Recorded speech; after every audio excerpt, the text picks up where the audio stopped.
अरे, कभी सोचा है हमारे चारों तरफ कितनी लाइंस हैं, सीधी रेखाएं। मतलब सड़कों से लेकर ग्राफ तक, इमारतों में, स्क्रीन पर दिखने वाले पैटर्न्स तक। हाँ, हर जगह है। और ये सिर्फ लाइंस नहीं है, इनके पीछे पूरी कहानी है, पूरा मैथ्स है। बिल्कुल। आज की इस चर्चा में हम इन्हीं सीधी रेखाओं की दुनिया में थोड़ा गहराई तक उतरेंगे। हमारे पास कुछ इंटरेस्टिंग सामग्री है, एक क्लासिक टेक्स्ट बुक का हिस्सा और एक काफी डिटेल्ड ऑनलाइन ट्यूटोरियल भी है। सही। और हमारा मकसद कोऑर्डिनेट ज्योमेट्री में स्ट्रेट लाइंस के जो सबसे जरूरी कॉन्सेप्ट्स हैं उनको समझना। हाँ, खास तौर पे स्लोप या ढलान और लाइंस की अलग-अलग इक्वेशंस। और हाँ, इसे बिल्कुल बातचीत वाले अंदाज में, मतलब इंग्लिश में करेंगे।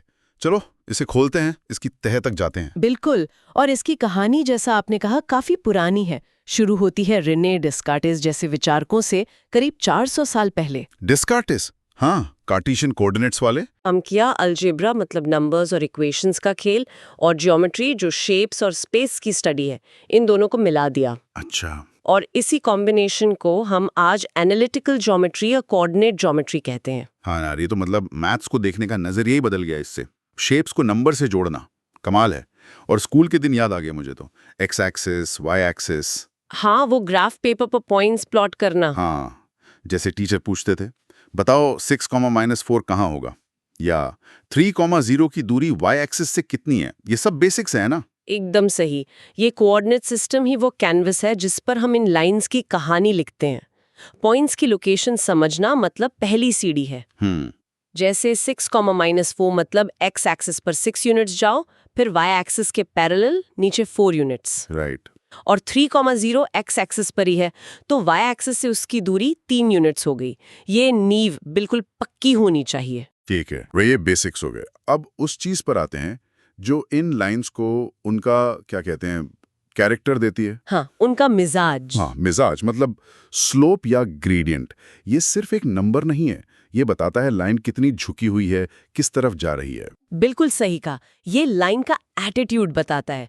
और इसे समझने का एक तरीका है इंक्लिनेशन एंगल। एंगल। हाँ, एंगल, जिसे हम अक्सर ग्रीक लेटर थीटा से दिखाते हैं।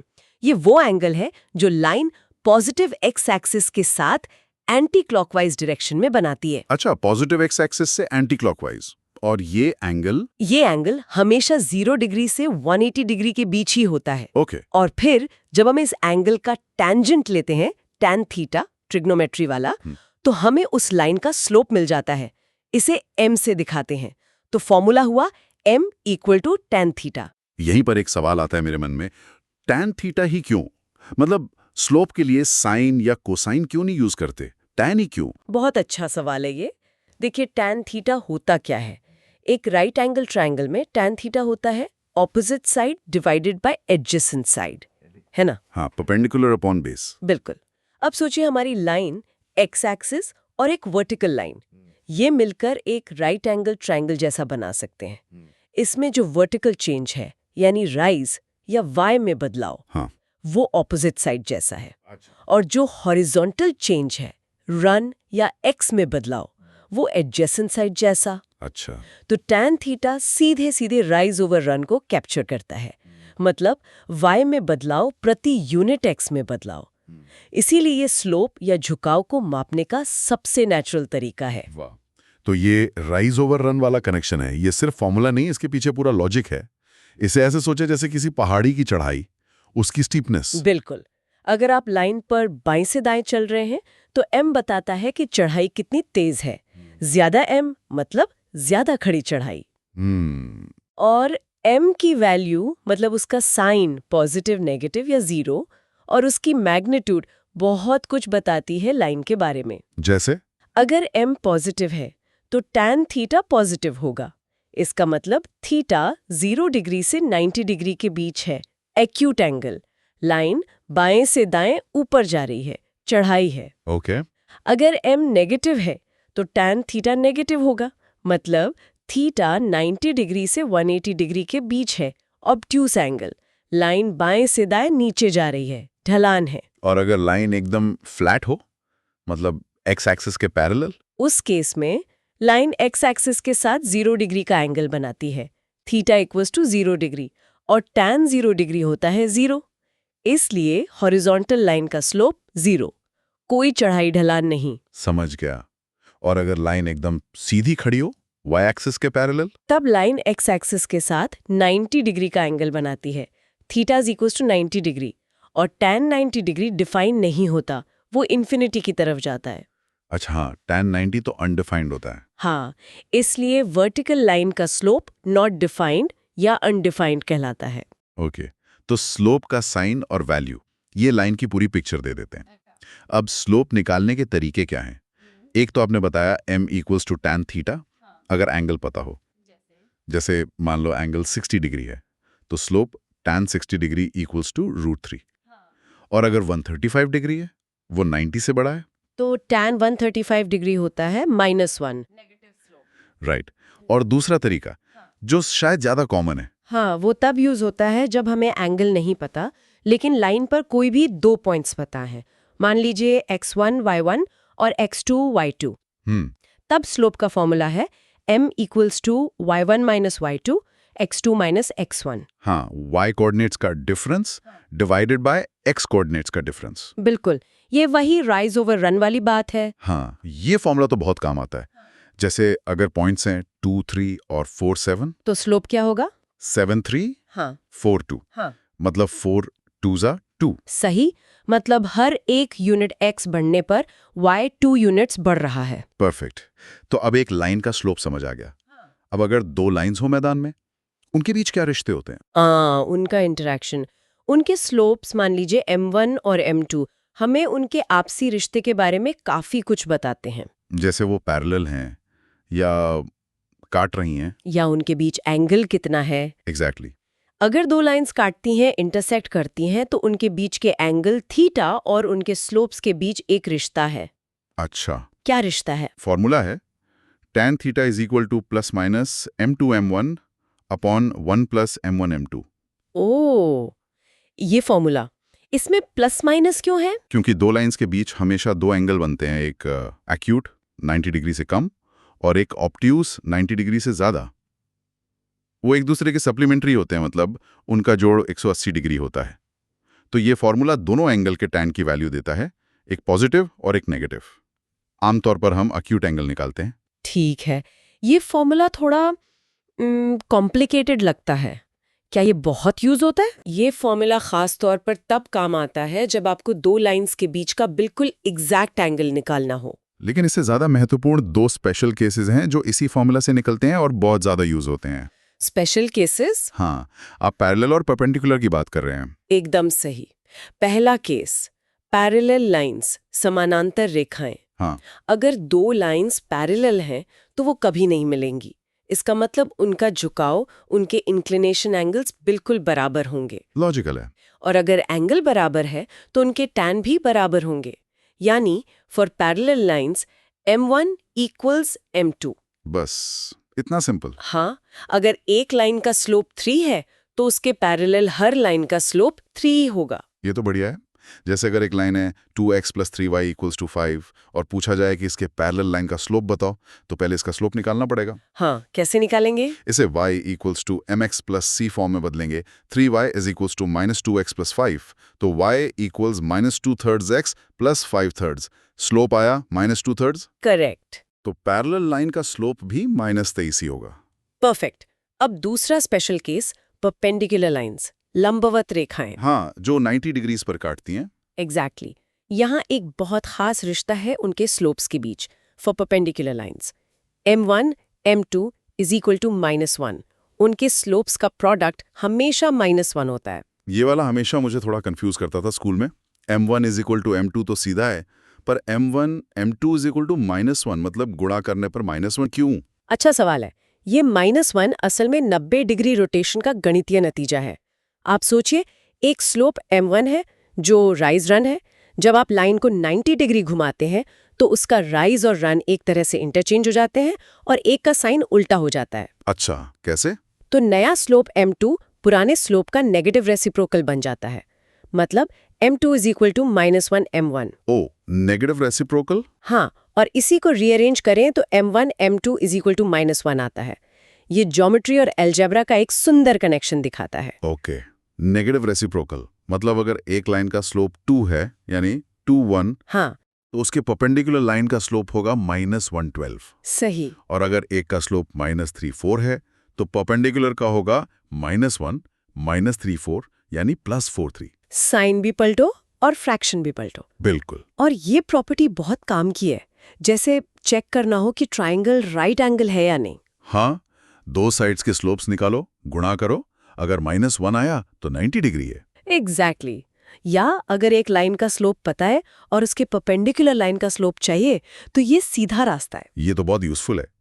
तो हमने लाइन का मिजाज मतलब स्लोप समझ लिया और लाइंस के आपसी रिश्ते पैरेलल, परपेंडिकुलर वो भी स्लोप से पता चल गए। अब लाइन को उसका पता कैसे दें, मतलब उसकी इक्वेशन। सही। जैसे हर घर का एक एड्रेस होता है, वैसे ही कोऑर्डिनेट प्लेन में हर स्ट्रेट लाइन की एक यूनिक अलजेब्रिक इक्वेशन होती है।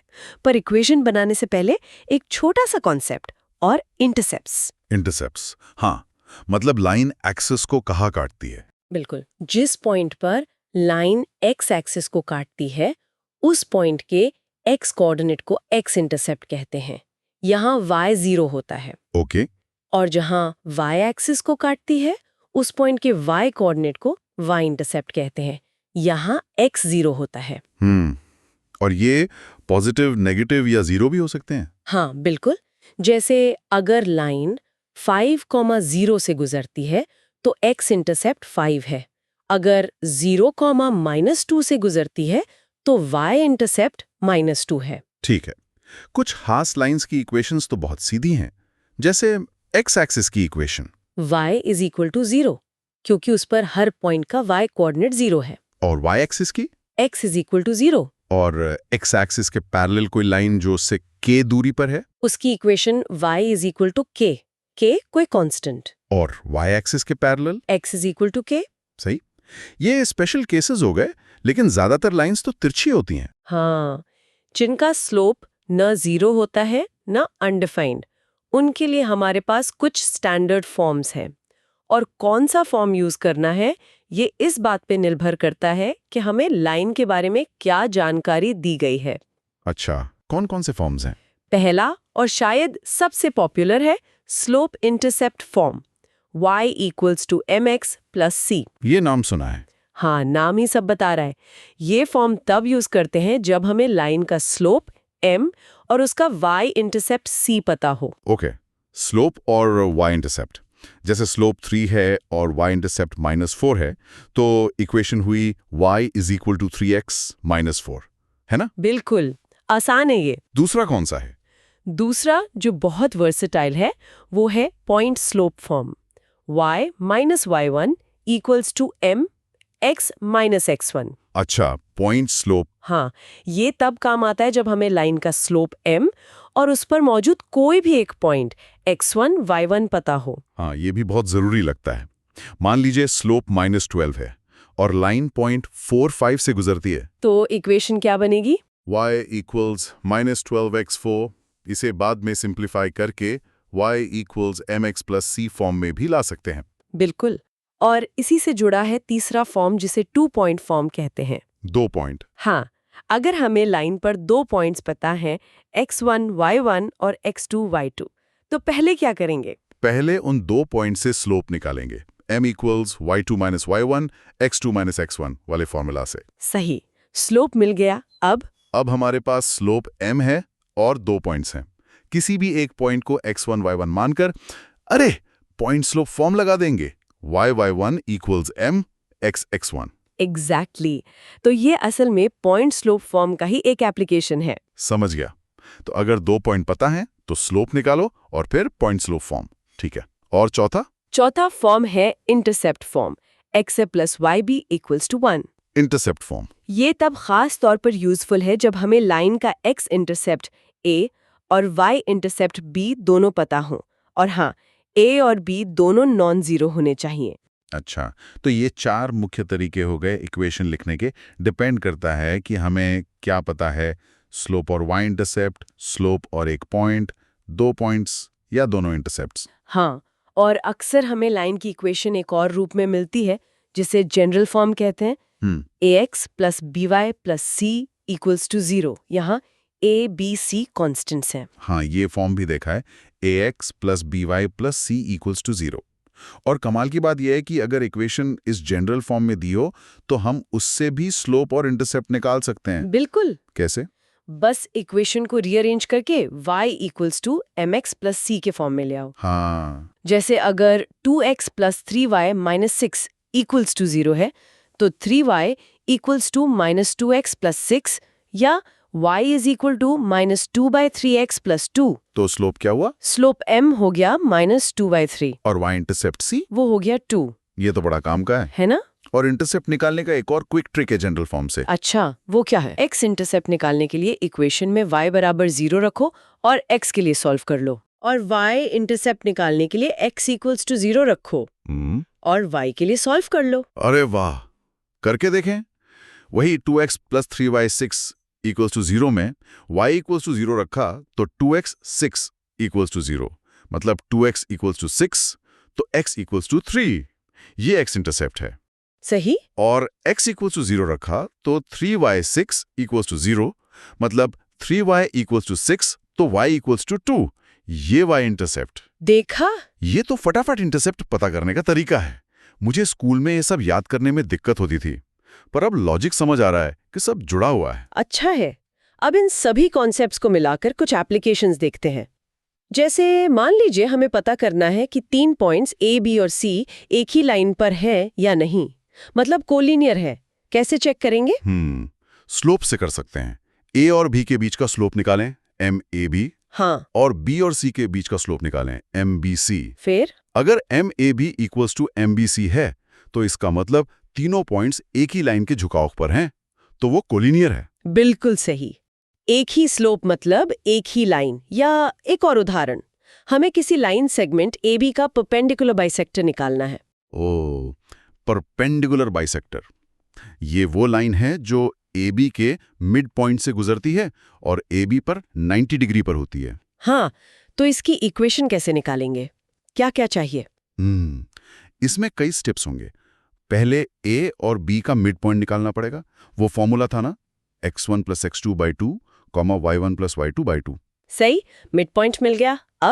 अब हमें उस लाइन का स्लोप चाहिए जो AB पर परपेंडिकुलर है। तो पहले AB का स्लोप MAB निकालना पड़ेगा। ठीक है, MAB मिल गया।